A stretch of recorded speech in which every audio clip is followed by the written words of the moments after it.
Hello all. അപ്പോൾ നമ്മുടെ NTPCയുടെ പെർസെൻറ്റേജിന്റെ കുറച്ച് സെക്ഷൻസ് നമ്മൾ ഓൾറെഡി ചെയ്തിരുന്നു. അപ്പോൾ എല്ലാവരും കണ്ടു എന്ന് വിചാരിക്കുന്നു. അപ്പോൾ നമ്മൾ പെർസെൻറ്റേജിന്റെ നമ്മുടെ സക്സസീവ് പെർസെൻറ്റേജിന്റെ equation percentage R is equal to x plus y plus xy by 100 എങ്ങനെ യൂസ് ചെയ്യാം, ഏതൊക്കെ പ്രോബ്ലംസിനകത്താണ് നമ്മൾ ഇത് യൂസ് ചെയ്യേണ്ടത്, ഇതിനെ പറ്റിയായിരുന്നു കഴിഞ്ഞ ക്ലാസ്സിൽ നമ്മൾ ഡിസ്കസ് ചെയ്തിരുന്നത്. അതിന്റെ കുറച്ച് ക്വസ്റ്റ്യൻസ് നമ്മൾ ചെയ്തിരുന്നു. അതെല്ലാം ഓക്കെ ആണെന്ന് വിചാരിക്കുന്നു. അങ്ങനെയാണെങ്കിൽ നമുക്ക് നമ്മുടെ ഇന്നത്തെ അടുത്ത പെർസെൻറ്റേജിന്റെ അടുത്ത സെക്ഷൻ എന്ന് പറയുമ്പോൾ മാർക്സ് പെർസെൻറ്റേജിൽ തന്നിട്ട് മാർക്സോടൊക്കെ മിക്സ് ചെയ്ത് തന്നിട്ടുള്ള ക്വസ്റ്റ്യൻസ്, അതുപോലെ വെൻ ഡയഗ്രാം മോഡലിലുള്ള ക്വസ്റ്റ്യൻസ്. 70% ആൾക്കാർ ഇംഗ്ലീഷിന് പാസ്സായി, 10% മാത്സിന് പാസ്സായി, രണ്ടിനും കൂടെ പാസ്സായവരുടെ എണ്ണം, അങ്ങനെ പെർസെൻറ്റേജിന്റെ വെൻ ഡയഗ്രാം മോഡലിൽ ചെയ്യുന്ന ക്വസ്റ്റ്യൻസ് അതൊക്കെയാണ് നമ്മൾ ഇന്ന് ഡിസ്കസ് ചെയ്യാൻ പോകുന്നത്. അപ്പൊ എല്ലാവരും റെഡി അല്ലേ? നമുക്ക് സ്റ്റാർട്ട് ചെയ്യാം. ഓക്കെ, അപ്പൊ നമ്മുടെ ഫസ്റ്റ് ക്വസ്റ്റ്യനിലോട്ട് പോവാം. ഇന്നും പോസിറ്റീവ് കോട്ടിലോട്ടൊന്നും പോകുന്നില്ല, നേരെ നമുക്ക് പ്രോബ്ലംസിലോട്ട് പോവാം. ഓക്കെ, അപ്പൊ എല്ലാവരും എന്താ പറയാ, പോസിറ്റീവ് ആയിട്ട് എനിക്ക് പറയാനുള്ളതെന്ന് വെച്ചാൽ എല്ലാവരും ഹാർഡ് വർക്ക് ചെയ്യുക. നിങ്ങൾ ചെയ്യുന്ന വർക്കിന്റെ റിസൾട്ട് എന്തായാലും നിങ്ങൾക്ക് കിട്ടുന്നതായിരിക്കും. ഓക്കെ, അപ്പൊ നന്നായിട്ട് വർക്ക് ചെയ്യുക എന്നുള്ളതാണ്. സോ നമ്മുടെ ഇന്നത്തെ ഫസ്റ്റ് ക്വസ്റ്റ്യൻ ഇതാണ്. In an examination, the pass mark is 40%. If a candidate gets 65 marks and fails by 3 marks, find the maximum marks. Options 180, 150, 200 and 170.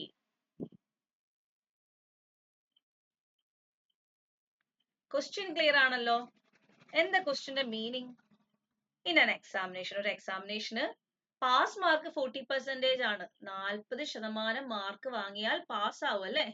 പക്ഷെ ഒരു കാൻഡിഡേറ്റ് 65 മാർക്കേ വാങ്ങിയുള്ളൂ. എന്നിട്ട് 65 മാർക്ക് വാങ്ങിച്ചിട്ട് പാസ്സായോ? ഇല്ല, ഫെയിൽ ആയി. 3 മാർക്കിനാണ് ഫെയിൽ ആയത്. അങ്ങനെയാണെങ്കിൽ ഫൈൻഡ് ദ മാക്സിമം മാർക്സ് എന്നാ. അപ്പൊ ഈ ഒരു ക്വസ്റ്റിനെ സംബന്ധിച്ചിടത്തോളം കൂടുതൽ ഒന്നും ആലോചിക്കാനില്ല, വളരെ പെട്ടെന്ന് നിങ്ങൾക്ക് ആൻസർ ചെയ്യാൻ പറ്റും. ഓക്കെ, പക്ഷേ ഇതേ ടൈപ്പ് ഡിഫറെന്റ് ക്വസ്റ്റ്യൻസ് വരുമ്പോഴത്തേക്കും നമുക്കൊരു കോമൺ മെത്തേഡ്, ഒരു കോമൺ രീതിയിൽ അങ്ങ് ചെയ്തു പോയി കഴിഞ്ഞാൽ ഈ ടൈപ്പ് പ്രോബ്ലംസ് ഒക്കെ ഈസി ആയിട്ട് സോൾവ് ചെയ്യാൻ പറ്റും. അപ്പൊ ആ മെത്തേഡ് എന്താണെന്ന് നമുക്ക് നോക്കാം അല്ലെ. അതായത് ഒരു എക്സാമിനേഷന് വാങ്ങിയ മാർക്കിന്റെ പെർസെൻറ്റേജുകളെല്ലാം ഞാൻ ലെഫ്റ്റ് സൈഡിലും മാർക്സ് എല്ലാം റൈറ്റ് സൈഡിലും മാർക്ക് ചെയ്ത് പോവാണ് കേട്ടോ. പെർസെൻറ്റേജുകളെല്ലാം ലെഫ്റ്റ് സൈഡിലും മാർക്സ് എല്ലാം റൈറ്റ് സൈഡിലും മാർക്ക് ചെയ്ത് പോവാണ്. അതായത് 100% മാർക്ക്, 100% മാർക്ക് എന്ന് പറഞ്ഞാൽ ടോട്ടൽ മാർക്കാണ്, മാക്സിമം മാർക്കാണ്. ഇതാണ് ചോദിച്ചിരിക്കുന്നത്. 100% എത്രയാണെന്നാ ചോദിച്ചിരിക്കുന്നത്. മാക്സിമം മാർക്സ് എത്രയാണെന്ന് ചോദിച്ചു കഴിഞ്ഞാൽ 100% എത്രയാണെന്ന് ചോദിച്ചിരിക്കുന്നത്. വല്ല 20%, 30% വല്ല അറിയാമെങ്കിൽ ചെയിൻ റൂൾ വെച്ച് നമുക്ക് 100% കണ്ടുപിടിക്കാവുന്നേ ഉള്ളൂ. ഇപ്പൊ 20% അറിയാം. 20% എന്ന് പറയുന്നത് 50 ആണ്. അങ്ങനെയാണെങ്കിൽ 100% എത്ര? ചെയിൻ റൂൾ അപ്ലൈ ചെയ്യാം. Cross multiplication method chain rule apply ചെയ്ത് അതങ്ങ് ചെയ്യാൻ പറ്റും. അപ്പൊ നമുക്ക് എന്തെങ്കിലും ഉണ്ടോ, എന്തെങ്കിലും ഗിവൺ ഡേറ്റ ഉണ്ടോ? ഒരു 40%ന്റെ കാര്യം പറയുന്നുണ്ട്, ഒരു 40%ന്റെ കാര്യം പറയുന്നുണ്ട്. 40% വാങ്ങിച്ചു കഴിഞ്ഞാൽ പാസ് ആവാം. പാസ് മാർക്കാണ് 40% അല്ലെ. 40% മാർക്ക് വാങ്ങിച്ചു കഴിഞ്ഞാൽ 40% മാർക്ക് വാങ്ങിച്ചു കഴിഞ്ഞാൽ പാസ് ആവാം. പക്ഷെ ഒരു കാൻഡിഡേറ്റ് 65 മാർക്ക് വാങ്ങി. 65 മാർക്ക് വാങ്ങിയപ്പോ പാസ് ആയോ? പാസ് ആയില്ലല്ലേ. 40% ഉണ്ടായിരുന്നെങ്കിൽ പാസ് ആയിന്. സോ 65നെ കുറച്ച് താഴോട്ട് നമുക്ക് മാർക്ക് ചെയ്യാം. 65 മാർക്സ്. മാർക്സ് റൈറ്റ് സൈഡിലാണ് മാർക്ക് ചെയ്യുന്നത് കേട്ടോ. മാർക്സ് എല്ലാം റൈറ്റ് സൈഡിലും പെർസെൻറ്റേജ് എല്ലാം ലെഫ്റ്റ് സൈഡിലും മാർക്ക് ചെയ്യുന്നത്. അപ്പൊ നമുക്ക് എന്തൊക്കെ മനസ്സിലായി? 100% മാർക്കിൽ 40% മാർക്ക് വാങ്ങിച്ചാൽ പാസ്സാവും. പക്ഷെ ഇവിടെ എന്താ സംഭവിച്ചേക്കുന്നത്? 65 മാർക്കേ വാങ്ങിച്ചുള്ളൂ, പാസ്സായില്ല. പക്ഷെ 3 മാർക്കിനാ ഫെയിൽ ആയേക്കുന്നത് അല്ലെ. 3 മാർക്കും കൂടെ കിട്ടിയായിരുന്നെങ്കിൽ പാസ് ആയേനെ അല്ലെ. 65 + 3 68 മാർക്ക് കിട്ടിയെങ്കിൽ പാസ്സായേനെ. 68 മാർക്ക് കിട്ടിയെങ്കിൽ പാസ്സായേനെ. അങ്ങനെയാണ് 68 മാർക്ക് എന്ന് പറഞ്ഞാൽ എത്ര പെർസെൻറ്റേജ് ആണ്? 68 മാർക്ക് എന്ന് പറഞ്ഞാൽ അപ്പൊ എത്ര പെർസെൻറ്റേജ് ആണ്? 40% ആണല്ലേ. 65 + 3 68 മാർക്ക് കിട്ടിയെങ്കിൽ പാസ്സായേനെ. അപ്പൊ അതെന്ന് പറയുന്നത് എന്താണ്? 40% ആണ്. അപ്പൊ 40% ആണ് പാസ് മാർക്ക്. അതെന്ന് പറയുന്നത് 68 ആണ്. സോ 40% ആണ് 68. അങ്ങനെയാണെങ്കിൽ 100% എത്രയാണെന്നാണ് ചോദ്യം. മാക്സിമം മാർക്ക് എത്രയാണെന്നാണ് നമ്മുടെ ചോദ്യം വന്നേക്കുന്നത്. ഇത്രയും ക്ലിയർ ആണോ? ചോദ്യം ക്ലിയർ ആണോ? ക്വസ്റ്റ്യൻ ക്ലിയർ ആണെങ്കിൽ ഇനി ഒന്ന് ചെയിൻ റൂൾ അപ്ലൈ ചെയ്താൽ നമുക്ക് ആൻസർ ആയി. അപ്പൊ ചെയിൻ റൂൾ അപ്ലൈ ചെയ്തൊന്ന് ചെയ്ത് നോക്കേ. ചെയിൻ റൂൾ അപ്ലൈ ചെയ്തൊന്ന് ചെയ്ത് നോക്കേ. അപ്പൊ question mark is equal to എന്ത് വരും? 100 into 68 divided by 40. 100 into 68 divided by 40 ചെയ്ത് കഴിഞ്ഞാൽ നമുക്ക് 0 0 ക്യാൻസൽ ആവും. 4ഉം 68 കൂടെ ക്യാൻസൽ ചെയ്യും. 1 into 4 4, റിമൈൻഡർ 2 ഉണ്ട്. 28, 7 into 4 28. സോ നമുക്ക് ഫൈനലി 170 എന്ന് കിട്ടും. മാക്സിമം മാർക്ക് എന്ന് പറഞ്ഞാൽ 170 മാർക്കാണ് കേട്ടോ. 170 മാർക്കിന്റെ എക്സാം ആയിരുന്നു. അതിൽ 65 മാർക്കാണ് സ്കോർ ചെയ്തത്. 3 മാർക്ക് കൂടെ വാങ്ങിച്ച 68 മാർക്ക് വാങ്ങിയായിരുന്നെങ്കിൽ പാസ്സായേനെ. അപ്പൊ ഇത്രയാണ്. So answer option D 170. അപ്പൊ ഒരു പെർസെന്റേജ് മാർക്ക് ഒരു ലെഫ്റ്റ് സൈഡിലും റൈറ്റ് സൈഡിലും എഴുതി നമുക്ക് ഇങ്ങനെ കംപ്ലീറ്റ് ചെയ്ത് ഈ ടൈപ്പ് പ്രോബ്ലംസ് ചെയ്യാൻ പറ്റും. നമുക്ക് അടുത്തൊരു ക്വസ്റ്റ്യൻ നോക്കിയാലോ? ഇതേ സെയിം മോഡലില് അടുത്തൊരു ക്വസ്റ്റ്യൻ നോക്കാം. Okay, second question, sir. Second question ഇതാണ്. In an examination, it is required to get 336 aggregate mark to pass. നേരത്തെ ക്വസ്റ്റ്യനിൽ പാസ് ആവാനുള്ള പെർസെൻറ്റേജ് തന്നിരുന്നു. ഈ ക്വസ്റ്റ്യനിൽ പാസ് ആവാനുള്ള പെർസെൻറ്റേജ് തന്നിട്ടില്ല, പക്ഷെ പാസ് ആകാനുള്ള മാർക്സ് തന്നിട്ടുണ്ട്. ഓക്കെ, അപ്പൊ ക്വസ്റ്റ്യനിലുള്ള വ്യത്യാസം മനസ്സിലായല്ലോ. അപ്പൊ പല രീതിയിൽ ക്വസ്റ്റ്യൻസ് ചോദിക്കാം. പക്ഷെ സിംപ്ലി നമ്മൾ പെർസെൻറ്റേജ് ലെഫ്റ്റിലും മാർക്സ് റൈറ്റ് സൈഡിലും എഴുതി അങ്ങ് ചെയ്ത് കഴിഞ്ഞാൽ പെട്ടെന്ന് ആൻസർ കിട്ടും കേട്ടോ. ഈ ലെഫ്റ്റും റൈറ്റും ഒക്കെ ഞാൻ ഡിസൈഡ് ചെയ്തത്, നിങ്ങൾക്ക് വേണമെങ്കിൽ അങ്ങോട്ടും ഇങ്ങോട്ടൊക്കെ മാറ്റാം. മനസ്സിലായോ? ഒരു സൈഡിൽ പെർസെൻറ്റേജ് എഴുതുക, ഒരു സൈഡിൽ മാർക്സ് എഴുതുക. ഇത്രയേ ഉള്ളൂ ഇതിന്റെ ഒരു പാറ്റേൺ. ഒന്ന് ട്രൈ ചെയ്ത് നോക്കേ. ഒന്ന് ട്രൈ ചെയ്ത് നോക്കേ. ക്വസ്റ്റ്യൻ ഒന്നുകൂടെ മീനിങ് പറഞ്ഞുതരാം. In an examination it is required to get 336 aggregate mark to pass. Pass ആവാൻ 336 മാർക്ക് വേണം. പാസ് ആവാനുള്ള മാർക്ക് തന്നിട്ടുണ്ട്. A student gets 35% marks. 35% mark വാങ്ങി and declared failed. എന്നിട്ട് ഫെയിൽ ആയി. എത്ര മാർക്കിന് ഫെയിൽ ആയി? 42 മാർക്കിനാണ് ഫെയിൽ ആയത്. What are the maximum aggregate marks a student can get? Maximum mark. Pass ആവാനുള്ള മാർക്കല്ലേ തന്നിട്ടുള്ളൂ. മാക്സിമം മാർക്ക് എത്രയാണെന്നാണ് ക്വസ്റ്റ്യൻ. തന്നിരിക്കുന്ന ഡേറ്റാസ് ഒക്കെ ഒന്ന് മാർക്ക് ചെയ്ത് ആ പെർസെൻറ്റേജ് മാർക്ക് ആ ഒരു ലൈനകത്ത് ലെഫ്റ്റ് സൈഡിലെ പെർസെൻറ്റേജുകൾ മാർക്ക് ചെയ്യുക, റൈറ്റ് സൈഡിൽ മാർക്സ് മാർക്ക് ചെയ്യുക. ഞാൻ എക്സാമിനേഷൻ പാസ് ആകേണ്ട മാർക്ക് 336. 336 മാർക്ക് വാങ്ങിയാൽ പാസ്സാകും. 336 മാർക്ക് വാങ്ങിയാൽ പാസ്സാവും. A student get 35% marks. ഒരു സ്റ്റുഡന്റിന് 35% മാർക്കേ കിട്ടിയുള്ളൂ. അപ്പൊ 35% മാർക്ക് കിട്ടിയിട്ട് ആള് ഫെയിൽ ആയി എന്നാ പറഞ്ഞേക്കുന്നത്. അപ്പൊ 336 മാർക്ക് ആൾക്ക് കിട്ടിയിട്ടുണ്ടോ? അല്ലല്ലോ, കിട്ടിയിട്ടില്ലല്ലോ. 35% അപ്പൊ അതിന്റെ താഴെ വരും അല്ലെ. 35% മാർക്ക് കിട്ടി, പക്ഷെ അത് പാസ് മാർക്ക് അല്ല. പാസ് ആവണമെങ്കിൽ ഇനിയൊരു 42 മാർക്കും കൂടെ വേണം. പാസ് ആവണമെങ്കിൽ ഒരു 42 മാർക്ക് കൂടെ വേണം. അപ്പൊ 35% മാർക്ക് കിട്ടിയ ആൾക്ക് പാസ് ആവണമെങ്കിൽ ഒരു 42 മാർക്കും കൂടെ വേണം. ആ 42 മാർക്ക് കൂടെ കിട്ടിയാൽ 336 മാർക്ക് കിട്ടിയിട്ട് പാസ്സാവും അല്ലെ. അങ്ങനെയല്ലേ അതിന്റെ അർത്ഥം? ആ 42 മാർക്കും കൂടെ കിട്ടിക്കഴിഞ്ഞാൽ ആൾക്ക് 336 മാർക്കായി. 336 മാർക്കായ പാസ്സായി. ക്ലിയർ ആണോ? അപ്പൊ 336 എത്ര മാർക്കാ ഇപ്പൊ കുറവുള്ളത്? 42 കുറവുണ്ട്. അതുകൊണ്ടാണ് പാസ്സാവാഞ്ഞത്. 336 മാർക്ക് കിട്ടിയെങ്കിൽ പാസ്സായേനെ. 42 കുറവുണ്ടായോണ്ടാണ് പാസ്സാവാഞ്ഞത്. സോ ഒന്ന് സബ്ട്രാക്ട് ചെയ്ത് നോക്കേ. 6 minus 2 4, 13 minus 4 9, 294. അപ്പൊ 294 മാർക്കേ കിട്ടിയുള്ളൂ. ഒരു 42 മാർക്ക് കൂടെ കിട്ടിയെങ്കിൽ പാസ്സായേനെ. അപ്പൊ നമുക്ക് വേണ്ട സംഭവം കിട്ടി. വേണ്ട സംഭവം കിട്ടി. കണക്ട് ചെയ്യാനുള്ള ഡേറ്റ കിട്ടി. എന്താ കിട്ടിയേ?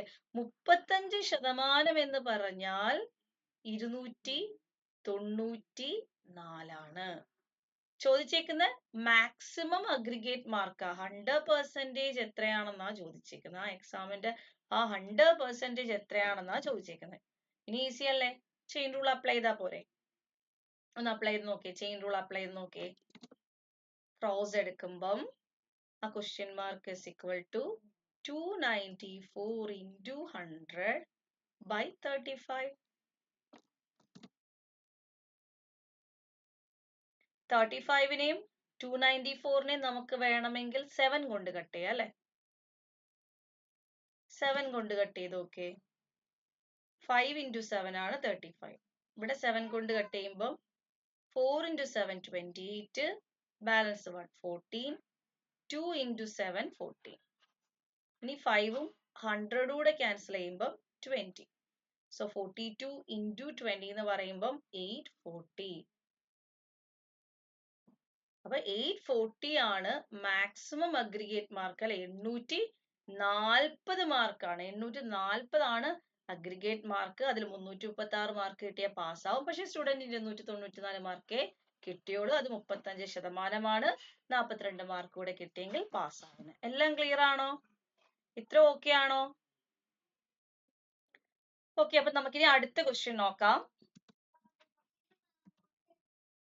അതിനു മുമ്പ് നിങ്ങൾക്ക് SSCയുടെയോ റെയിൽവേയുടെയോ ബാങ്കിന്റെയോ കോച്ചിങ് ഓഫ്ലൈൻ ആയിട്ട് വേണമെന്ന് താല്പര്യം ഉണ്ടെങ്കിൽ നമ്മുടെ ഓഫ്ലൈൻ ബാച്ചസ് നമുക്ക് സ്റ്റാർട്ട് ചെയ്തിട്ടുണ്ട്.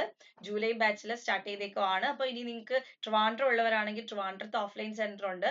അതുപോലെ നിങ്ങൾ ഇനി കൊട്ടാരക്കര ഉള്ളവരാണെങ്കിൽ കൊട്ടാരക്കര നമുക്ക് ഓഫ്ലൈൻ സെന്റർ ഉണ്ട്. അതുപോലെ കാലിക്കറ്റ് ഉണ്ട്, കൊല്ലത്തും ഉണ്ട്. അപ്പം അതാത് സ്ഥലത്തെ ഫോൺ നമ്പേഴ്സ് ഇവിടെ കൊടുത്തിട്ടുണ്ട്. അപ്പൊ നിങ്ങൾക്ക് വേണമെങ്കിൽ എൻക്വയറി നടത്താം, അഡ്മിഷൻസ് എടുക്കാം. ഓക്കെ, അതുപോലെ തന്നെ നമുക്ക് ഓൺലൈൻ ക്ലാസ്സസും ഉണ്ട്. SSC റെയിൽവേ എക്സാംസിന് വേണ്ടിയിട്ടുള്ള ഓൺലൈൻ ക്ലാസ്സസും ഉണ്ട്. നമുക്ക് അതുപോലെ ഒരു ആപ്പ് ഉണ്ട്. നമ്മുടെ ദിശ അക്കാഡമിയുടെ ആപ്പ് ഡൗൺലോഡ് ചെയ്യുക. അതിൽ നമുക്ക് മോക്ക് ടെസ്റ്റുകളും എക്സാമുകളും അതുപോലെ തന്നെ ക്ലാസ്സുകളും ഒക്കെ അവൈലബിൾ ആണ്. കോഴ്സുകൾ അവൈലബിൾ ആണ്. ജോയിൻ ചെയ്യാൻ താല്പര്യമുള്ളവർ ജോയിൻ ചെയ്യാം കേട്ടോ. അപ്പൊ നമുക്ക് മാത്സിന്റെ അടുത്ത ചോദ്യത്തിലോട്ട് പോവാം. അഗെയിൻ എക്സാമിനേഷന്റെ മാർക്സും തന്നിട്ടുള്ള ക്വസ്റ്റ്യൻ ആണ്. ഇത് നിങ്ങൾ ഒന്ന് തനിയെ ചെയ്യാൻ ശ്രമിച്ചാൽ നിങ്ങൾക്ക് ആ പാറ്റേൺ മനസ്സിലായില്ലേ? ഇങ്ങനെ ഒരു ചോദ്യം ചോദിച്ചാൽ എങ്ങനെ ചെയ്തു തുടങ്ങണം. അല്ലാതെ ചോദ്യങ്ങൾ ഇങ്ങനെ വീണ്ടും വീണ്ടും റിപ്പീറ്റഡ് ആയിട്ട് വായിച്ച് സെന്റൻസ് ആയിട്ട് നമുക്ക് വഴികൾ എഴുതി ചെയ്യുന്ന പരിപാടിയൊന്നും ഇല്ല അല്ലെ? അത്രയും സ്റ്റെപ്സിന് മാർക്സ് ഒന്നും ഇല്ല. അപ്പൊ ജസ്റ്റ് എങ്ങനെയെങ്കിലും ഏതെങ്കിലും കോർഡഡ് ഏതെങ്കിലും ഒരു പാറ്റേണിലൊക്കെ എഴുതി പെട്ടെന്ന് ചെയ്യുന്നതിലാണ് കാര്യം. ഓക്കെ, ഒന്ന് ട്രൈ ചെയ്തേ. നമ്മൾ ആ പാറ്റേൺ പിടികിട്ടിയല്ലോ. ഇങ്ങനെ ഒരു ക്വസ്റ്റ്യൻ വന്ന് നമ്മൾ എങ്ങനെ ഒന്ന് മാർക്ക് ചെയ്ത് പെട്ടെന്ന് നമ്മുടെ ആൻസറിലോട്ട് എത്താന്ന്. ആ ഒരു പാറ്റേൺ ഒന്ന് ഫോളോ ചെയ്ത് നോക്കേ.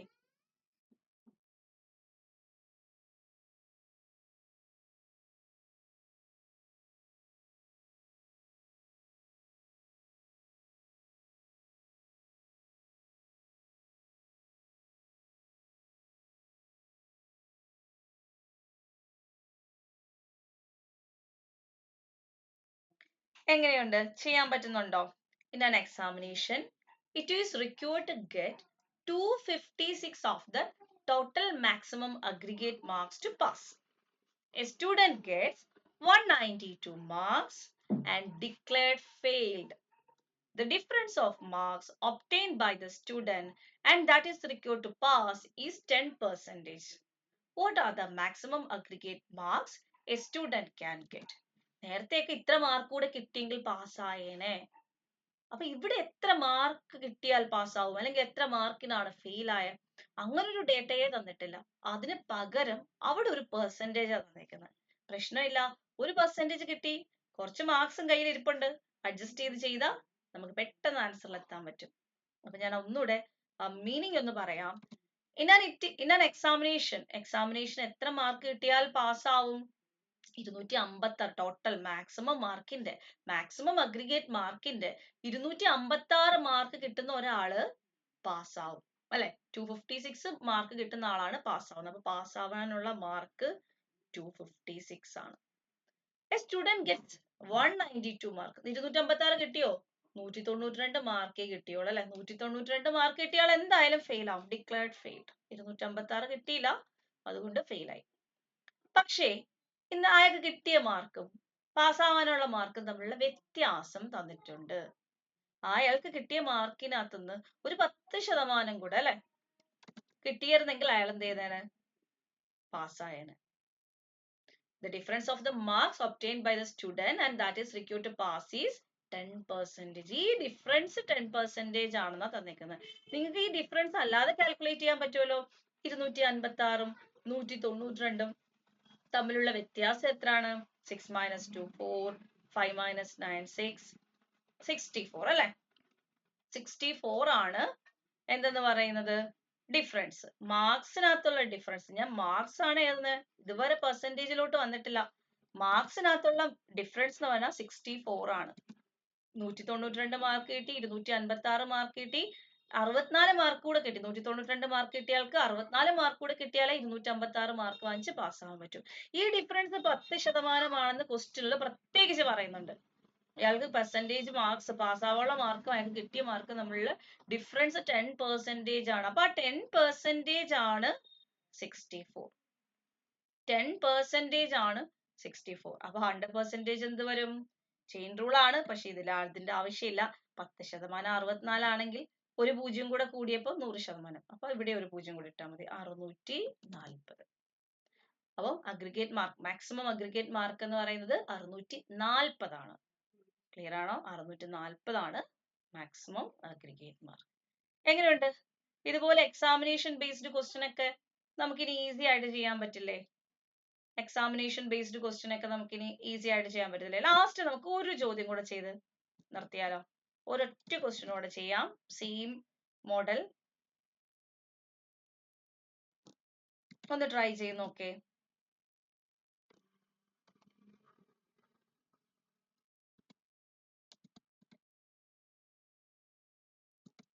A candidate obtains 20% marks and got failed by 35 marks. കാൻഡിഡേറ്റിന് കിട്ടിയ മാർക്ക് 20% ആണ്, പക്ഷെ 35 മാർക്കിന് ഫെയിൽ ആയി. While other candidates obtain 50% mark, which is 31 more than the passing marks. What are the maximum marks of the exam? വളരെ different ആയിട്ടുള്ള രീതിയിൽ അല്ലെ, കുറച്ച് വ്യത്യസ്തമായിട്ടുള്ള രീതി, ഇതുവരെ ഉള്ളതിൽ നിന്ന് കുറച്ച് വ്യത്യസ്തമായ രീതിയിലാണ്. പക്ഷെ എങ്ങനെ ചോദിച്ചാലും നമുക്കിതാ പെർസെന്റേജ് മാർക്സ് കൺസെപ്റ്റ് വെച്ച് ക്വസ്റ്റ്യൻ പാറ്റേൺ എങ്ങനെ മാറിയാലും നമ്മുടെ കോൺസെപ്റ്റ്, നമ്മുടെ പാറ്റേൺ മാറത്തില്ല അല്ലെ. പെർസെന്റേജ് മാർക്ക് ഐഡിയ വെച്ചിട്ട് തന്നെ നമുക്ക് ചെയ്യാം. എങ്ങനെ ചെയ്യാൻ പറ്റും? എ കാൻഡിഡേറ്റ് ഒബ്റ്റെയിൻസ് 20% മാർക്ക്, 20% മാർക്ക് വാങ്ങിയ ഒരാള് 35 മാർക്കിന് ഫെയിലായി. 20% മാർക്ക് വാങ്ങിയ ഒരാള് 35 മാർക്കിന് ഫെയിൽ ആയി. അതായത് ഇപ്പൊ ഞാൻ പാസ് പെർസെന്റേജ് ഇവിടം വരെ ഉണ്ടായിരുന്നെന്ന് വെച്ചോ, ഞാൻ വെറുതെ ഒരെണ്ണം കൊടുക്കുക. അങ്ങനെയാണെങ്കിൽ 35 മാർക്കും കൂടെ കിട്ടിയെങ്കിൽ, ഒരു 35 മാർക്കും കൂടെ കിട്ടിയെങ്കിൽ അയാൾ പാസ്സായനല്ലേ. 35 മാർക്ക് കൂടെ കിട്ടി, 20% മാർക്കിൽ നിന്ന് ഒരു 35 മാർക്ക് കൂടെ കിട്ടിയെങ്കിൽ അയാൾ പാസ്സായന. 35 മാർക്കിനാ ഫെയിൽ അയക്കുന്നത്. എന്നാൽ വേറൊരാളോ 50% മാർക്ക് വാങ്ങിച്ചു, 50% മാർക്ക് വാങ്ങിച്ചു, ആളും പാസ്സായില്ല, അതുകൊണ്ടാണ് താഴെ എഴുതിയത്. അല്ല, ആള് പാസ്സായി. എത്ര മാർക്ക് അധികം വാങ്ങിച്ചു? എത്ര മാർക്ക് അധികം വാങ്ങിച്ച് പാസ്സായി? അയാൾ പാസ്സായി, പക്ഷെ എത്ര പെർസെന്റേജാ വാങ്ങിച്ചേ? 50% വാങ്ങിച്ചപ്പോഴാ പാസ്സായത്. അതുകൊണ്ട് എത്ര മാർക്ക് അധികം കിട്ടി? പാസിംഗ് മാർക്കിനേക്കാൾ 31 മാർക്ക് അധികം കിട്ടി. പാസിംഗ് മാർക്കിനേക്കാൾ 31 മാർക്ക് അധികം കിട്ടി. മനസ്സിലായോ? അപ്പൊ 20%-ത്തിന് 50% ആയപ്പോ 30% കൂടി. ആ 30% എന്ന് പറഞ്ഞാൽ 35 + 31 അല്ലേ? മാർക്ക് നോക്കുമ്പോ അത് 35 + 31 അല്ലേ? അതായത് നോക്കേ 20% + 30% അല്ലേ 50% എന്ന് പറയുന്നത്. അപ്പൊ ഈ ഒരു ദൂരം ലെഫ്റ്റ് സൈഡിൽ 30%, ഇതേ ദൂരം റൈറ്റ് സൈഡിൽ മാർക്കാണ്. 31 + 35 66. കറക്റ്റ് അല്ലേ? 66. ഇവിടെ 30% ആണെങ്കിൽ ഇവിടെ 66 മാർക്കാണ്. മനസ്സിലായോ? 20% 50% ആവുന്ന വെച്ചാൽ 30% കൂടുതൽ വാങ്ങിച്ചു. ഇവിടെ 66 മാർക്ക് കൂടുതൽ വാങ്ങിച്ചു. നോക്കി, ഇവിടുന്ന് 35 മാർക്ക് കിട്ടി, ഇവിടെത്തും വീണ്ടും ഒരു 31 മാർക്ക് കിട്ടി, ഇവിടെത്തും. ശരിയല്ലേ? അങ്ങനെ 66 മാർക്കിന്റെ വ്യത്യാസം. സോ 30% is equal to ആണ് 66. ഇത് പെട്ടെന്ന് ചെയ്യാൻ ഞാനൊരു കാര്യം പറയട്ടെ. ആദ്യം 10% അങ്ങ് കണ്ടുപിടിക്കണം, പിന്നെ 100% കണ്ടുപിടിച്ചാൽ മതി. ഇത് 10%-ലോട്ട് മാറ്റാൻ by 3, അതുകൊണ്ട് ഇവിടെയും by 3. 66/3 എത്ര വരും? 22. ഇത് into 10 ചെയ്താൽ 100% ആവും. സോ ഇതും into 10 ചെയ്താൽ മതി. സോ 220 മാർക്സ് ആണ് പാസ്സാവേണ്ട മാർക്ക്. 30% അല്ലെങ്കിൽ ഇങ്ങനെ നോക്കാം, 10-ൽ 3 ആണ് 66. അങ്ങനെയാണെങ്കിൽ 10-10 എത്ര ആണ്? അല്ലെങ്കിൽ ഇങ്ങനെ ചെയ്താൽ മതി കേട്ടോ. 30% 66 ആണെങ്കിൽ 10% എന്ന് പറയുന്നത് 22 ആണ്. 100% എന്ന് പറയുന്നത് 220 ആണ്. കാൽക്കുലേഷൻ ഒന്നും മിസ്റ്റേക്ക് ഒന്നും ഇല്ലല്ലോ, കറക്റ്റ് അല്ലേ? കോൺസെപ്റ്റ് ക്ലിയർ ആണോ? കോൺസെപ്റ്റ് ക്ലിയർ ആണോ? 20% മാർക്ക് വാങ്ങിച്ചിട്ട് ഒരു 35 മാർക്ക് കൂടെ വാങ്ങിച്ചെങ്കിൽ പാസ്സാവും. എന്നാൽ പാസ് മാർക്കിനേക്കാൾ 31 കൂടെ മാർക്ക് കിട്ടിയപ്പം 50% എത്തി. അതായത് 30% എന്ന് വെച്ചാൽ 66 ആണ്. ടൈപ്സ്, ബാക്കി നമ്മുടെ ചെയിൻ റൂൾ. ക്ലിയർ ആണോ? അടുത്തത് ഇനി നമുക്ക് ഇത്രയും മതി. പെർസെന്റേജ് മാർക്സിന്റെ ഒരുവിധം എല്ലാ ടൈപ്പും ഞാൻ പറഞ്ഞു കഴിഞ്ഞു. ഇനി നമുക്ക് വെൻ ഡയഗ്രാം മോഡൽ നോക്കാം. വെൻ ഡയഗ്രാം മോഡലിൽ ക്വസ്റ്റ്യൻ വരുന്നത് ഇങ്ങനെയാണ്. In an examination, 60% of the students pass in English, 70% pass in Maths, and 40% pass in both. What percentage of students fail in both English and Maths? അതായത് ഒരു എക്സാമിനേഷനകത്ത് 60% കുട്ടികൾ ഇംഗ്ലീഷിന് പാസ്സായി. ഇപ്പൊ ഇത് ഇംഗ്ലീഷിന് പാസ്സായവരുടെ ലിസ്റ്റ് ആണെന്ന് വെച്ചോ. അതിൽ 60% കുട്ടികളുണ്ട് അല്ലെ. ഇംഗ്ലീഷിന് പാസ്സായ 60% കുട്ടികളുണ്ട്. ഇനി മാത്സിന് പാസ്സായവരോ? മാത്സിന് പാസ്സായവർ എത്ര പേരുണ്ട്? 70% ഉണ്ട് മാത്സിന് പാസ്സായവര്. ഇനി 40% എന്ത് ചെയ്തു? രണ്ട് സബ്ജക്റ്റിനും പാസ്സായി. അതായത് ഇംഗ്ലീഷിനും പാസ്സായി, മാത്സിനും പാസ്സായി. അതാണ് 40% ആൾക്കാർ. 40% ആൾക്കാർ ബോത്ത് ആണ്, ഇംഗ്ലീഷിലും ഉണ്ട് മാത്സിലും ഉണ്ട്. ഇങ്ങനെ വരുമ്പം നിങ്ങൾ എപ്പോഴും ശ്രദ്ധിക്കുക, ഇംഗ്ലീഷിനകത്തും കൗണ്ട് ചെയ്ത് വെച്ചിട്ടുണ്ട് മാത്സ്. ഇപ്പൊ രവി ഇംഗ്ലീഷിനും പാസ്സായി, മാത്സിനും പാസ്സായി. അപ്പൊ രവി 2 പേരുണ്ടോ? ഒരു രവിയല്ലേ ഉള്ളൂ. ഇതിൽ ഇംഗ്ലീഷിന് 10 പേര് പാസ്സായി, മാത്സിന് 20 പേര് പാസ്സായി. ഈ 10-നകത്തും ഉണ്ട് രവി, ഈ 20-നകത്തും ഉണ്ട് രവി. അപ്പൊ ആകെ കുട്ടികളുടെ എണ്ണം കണ്ടുപിടിക്കുമ്പോൾ രവിയെ 2 പ്രാവശ്യം കൂട്ടും അല്ലെ.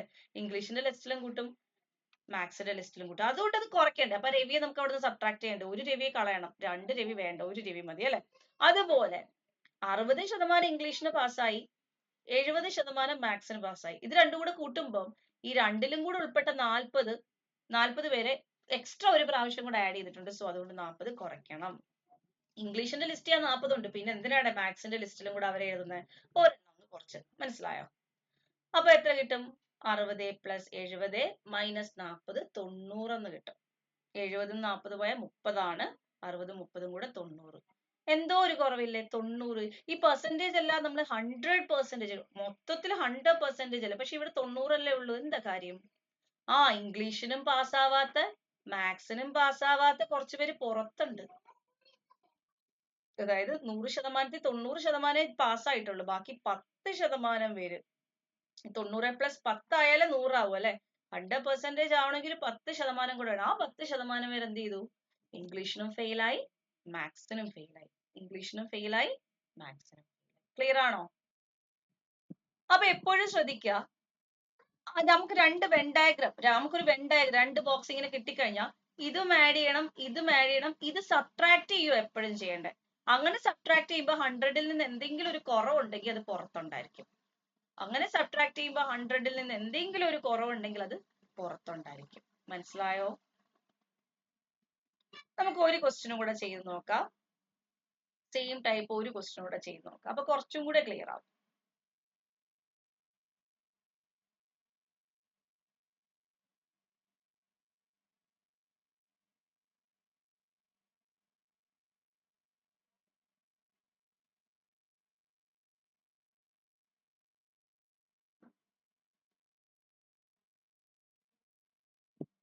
In an examination,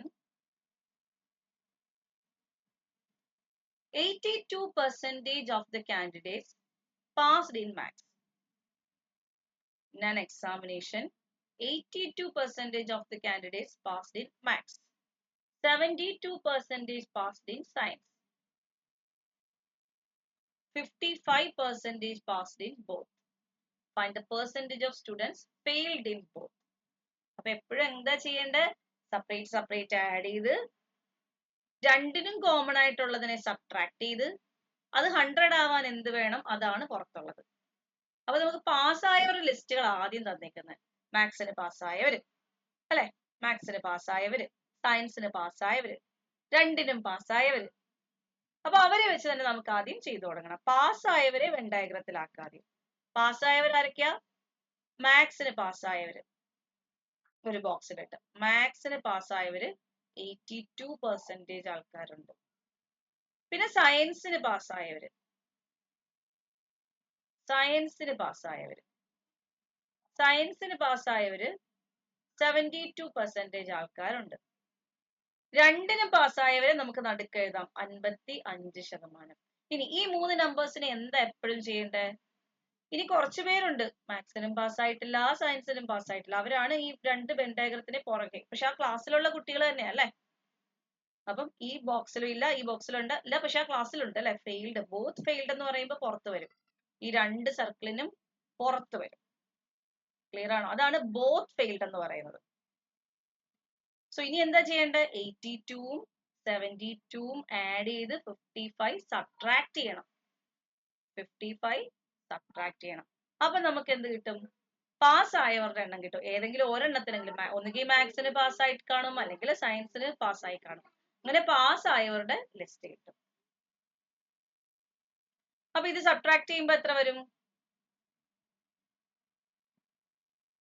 99% ആണ് വരുന്നത്. 99% വരുന്നത്. നമുക്ക് നോക്കാം, ഒന്നുകൂടെ ഒന്ന് ചെക്ക് ചെയ്തേക്കാം. 2 2 4 8 2 10 5 15 154 മൈനസ് 55 എന്ന് പറയുമ്പോൾ 99%. അപ്പൊ 99% ആണ് ഇവര് ഉള്ളത്. അപ്പൊ എത്ര പെർസെന്റേജിന്റെ കുറവുണ്ട്? 100%-ല് 99%-ഉം എന്തെങ്കിലും ഒരു സബ്ജക്റ്റിനെങ്കിലും പാസ് ആയിട്ടുണ്ട്. ബാക്കി 1% ആൾക്കാരാണ് രണ്ടിലും ഫെയിൽ ആയിരിക്കുന്നത്. രണ്ടിനും ഫെയിൽ ആയിരിക്കുന്നത് ബാലൻസ് ഉള്ള 1% ആയിരിക്കും. So answer, the percentage of students failed in both എന്ന് പറയുന്നത് 1% ആണ്. ഇതാണ് വെൻ ഡയഗ്രാം മോഡലിലെ ക്വസ്റ്റ്യൻ. നമുക്ക് ഒരു ക്വസ്റ്റ്യൻ കൂടെ ചെയ്ത് നോക്കാം. നമ്പർ കൂടെ അതിൽ പാസ് ആയവരുടെ എണ്ണമോ അല്ലെങ്കിൽ ബോത്ത് പാസിന്റെ എണ്ണമോ ഒക്കെ തന്നിട്ട് മറ്റേ എണ്ണം കണ്ടുപിടിക്കാൻ ചോദിക്കുന്ന ഒരു ടൈപ്പും കൂടെ നോക്കാം.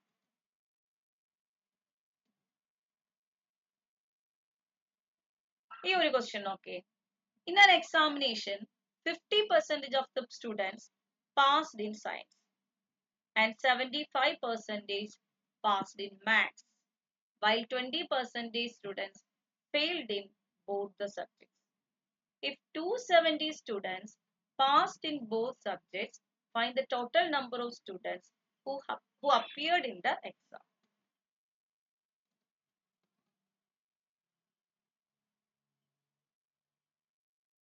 In an examination, 50% of the students passed in science, 75% passed in maths, 20% failed in both subjects. ഈ 20% അപ്പൊ എവിടെ വരും?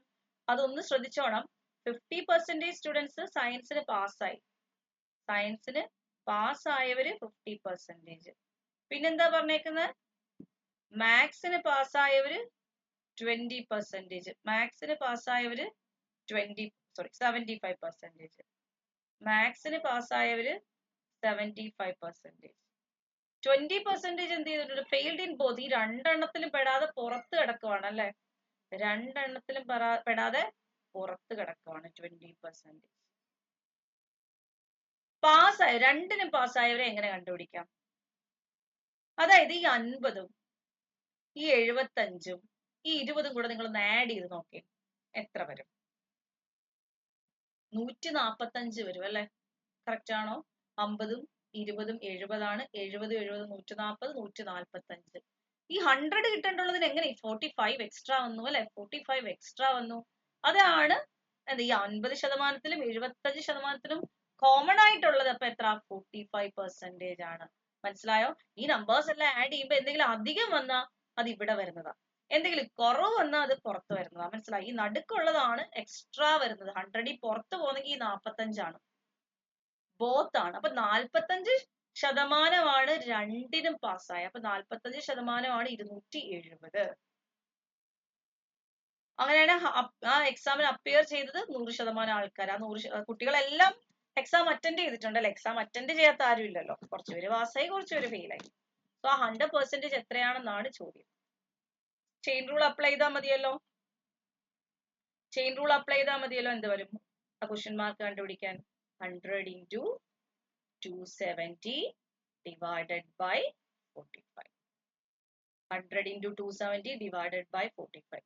നമുക്ക് 9 കൊണ്ട് കട്ട് ചെയ്താൽ ഇവിടെ 5 കിട്ടും. ഇവിടെ 9 കൊണ്ട് കട്ട് ചെയ്യുമ്പോൾ 3 into 9ഉം ഒരു 0യും. പിന്നെ 5ഉം 30യും കൂടെ കട്ട് ചെയ്യുമ്പോൾ 6. അപ്പൊ ടോട്ടൽ 600 സ്റ്റുഡൻസ് ആണ് ആ എക്സാമിനകത്ത് വന്നത്. മനസ്സിലായോ? ക്ലിയർ ആണോ? ഓക്കെ. അപ്പം മാർക്സ് ഡിസ്ട്രിബ്യൂഷൻ വരുന്ന ഒരു ക്വസ്റ്റ്യനും വെൻ ഡയഗ്രാം മോഡലും പെർസെന്റേജിലെ പഠിച്ചു. ക്ലിയർ ആണെന്ന് വിചാരിക്കുന്നു. എന്തെങ്കിലും ഡൗട്ട്സ് ഉണ്ടെങ്കിൽ നിങ്ങൾ കമന്റ് ചെയ്യുക. വീണ്ടും അതിന്റെ ഇപ്പൊ പെർസെന്റേജിൽ തന്നെ ഈ ടൈപ്പ് ക്വസ്റ്റ്യൻസ് എങ്ങനെയാ ചെയ്യുന്നത്, അങ്ങനെ എന്തെങ്കിലും ഡൗട്ടുള്ള ക്വസ്റ്റ്യൻസ് ഉണ്ടെങ്കിൽ നിങ്ങൾക്ക് കമന്റ് ചെയ്യാം.